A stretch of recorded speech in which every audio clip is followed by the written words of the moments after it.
I personally don't handle my tarantulas. I treat them more like tropical fish. Look, but don't touch. Now, I'm not completely against handling. If that's what you do, have fun. However, I do recommend doing it responsibly with care as to not injure yourself or injure the tarantula. So for me, the times I get to interact with my tarantulas are during feeding time and rehousings.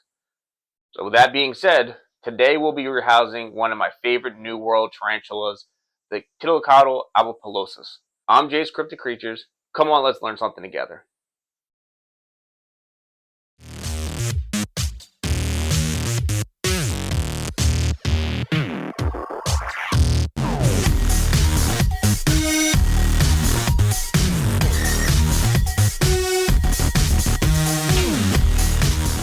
If you watched my previous video, my favorite New World tarantulas, I'll leave a card up here, you'll know that the Tliltocatl albopilosus holds a special place in my heart. This tarantula was the first one I've ever received. My wife got her for me for Father's Day many years ago as a real small sling, and we've grown together. Throughout those years, she's seen many rehousings. Dram vial to a different dram vial to 16-ounce deli cup to small critter keeper, and in this video, we'll be moving her from the small critter keeper over to the medium-sized critter keeper. So before we get her rehoused, let's talk about general husbandry, enclosure setup, and then we'll be able to move her on over. All right, for this enclosure build, we're going to use two different moisture levels of soil. So we have a moist mixture here and then a dry mixture. They're both comprised of the same materials. So I use Reputable as the base and then mix in sphagnum moss and vermiculite, other sticks and twigs as well, just to give some different textures. But this is kind of the base for all my substrates. She will be going into a medium critter enclosure that's 12 inches by 7 inches by 8 inches tall. Again, I like these as semi-permanent or grow outs. The lid has a ton of ventilation, so if it's a moisture dependent species, you may want to take some or do some modifications to keep the humidity in. But for the T albo, this should be perfect just as is. All right, so what we're going to do is put and build up the moist substrate on the bottom, and then we'll put the dry on top of the moist. I'm doing this mainly because as slings and juveniles, at least my T albo did quite a bit of burrowing. Lately, after this past molt, she is out more on top, but I want to give her that ability to dig if she wants. Additionally, after this last molt, she didn't really seem to have any preference to moist or dry. But again, I like to keep that bottom layer moist.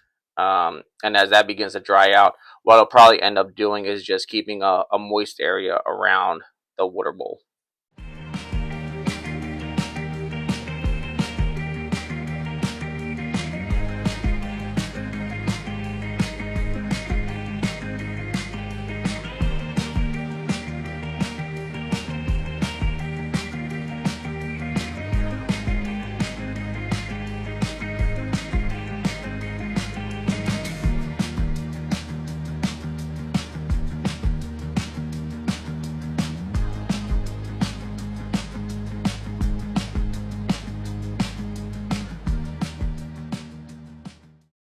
And there we have the basic setup. We have some fake plants in here. Probably a bit more for me than for her. We have our water dish. This is a small ramekin. I like these because they clean well. I'll have a link on Amazon in the description of the video. These are really nice. I like these a lot. As you can see, we have a decent amount of substrate, so you get that moist level and then the dry level throughout. And yeah, I think at this point, all we need to do is get her from her old enclosure over to this new one. All right, and now for the star of the episode. This is my female T. Tliltocatl albopilosus. So excited to get her into her new home. She's so fluffy. She has been such an awesome tarantula to grow with. Alright, we got our catch cup, paintbrush, ready to go.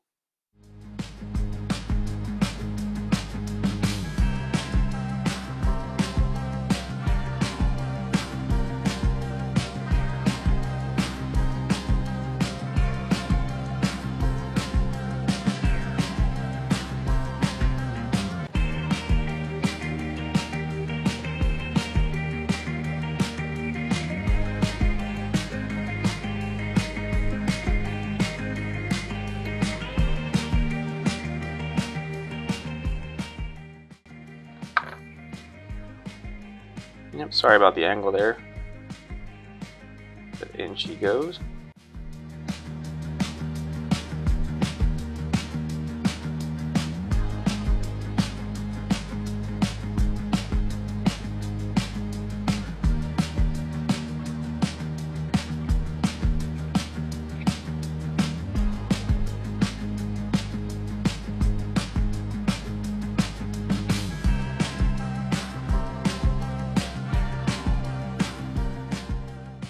And down she goes. A little bit of hair kicking there. So into the new home. Again, pretty much as expected. They're a really chill species, at least my girl is. So growth rate is somewhere in the, I would say, the medium slow range. Took us taken many years to get to this size here, and she's probably, I would give her, somewhere in that 5.5, 6 range, inch wise. Like I said, when we were doing the soil, I don't see her favoring moist or dry in any particular fashion.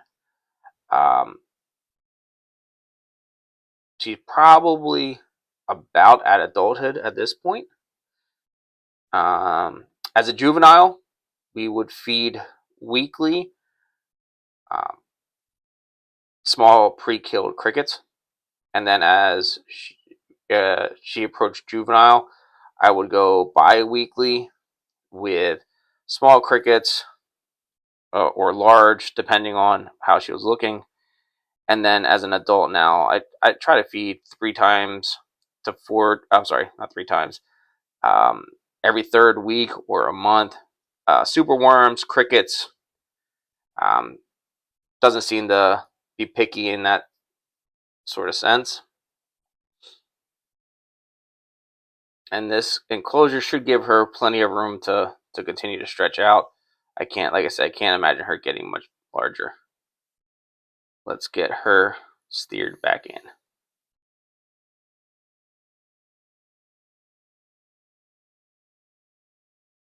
Just like that. You want to be very gentle with the touch.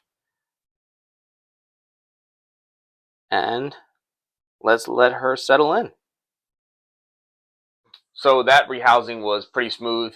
And to be honest, I wasn't really shocked about that. She has always been really, really chill in the temperament. So that, again, like I said, wasn't shocking to me. A little bit of hair kicking, but, all things considered, I call that a win. T. albos are considered one of, if not the best beginner tarantula, and I can honestly see why. Now, all specimens, act differently, but my girl from day one, even as a sling, has really been calm. A great starter tarantula. I'm glad that my wife got this one, and we went down this road. If you currently keep or have kept a T albo, let me know in the comments. What were your experiences like? Did you have a chill one as well, or is yours a little bit crazier? Did yours prefer moisture or dry? It's good to get an understanding from various resources, not just your own personal ones. So with all this being said, please like, subscribe, and let's continue learning about tarantulas, snakes, and other cryptic creatures together. Until next time.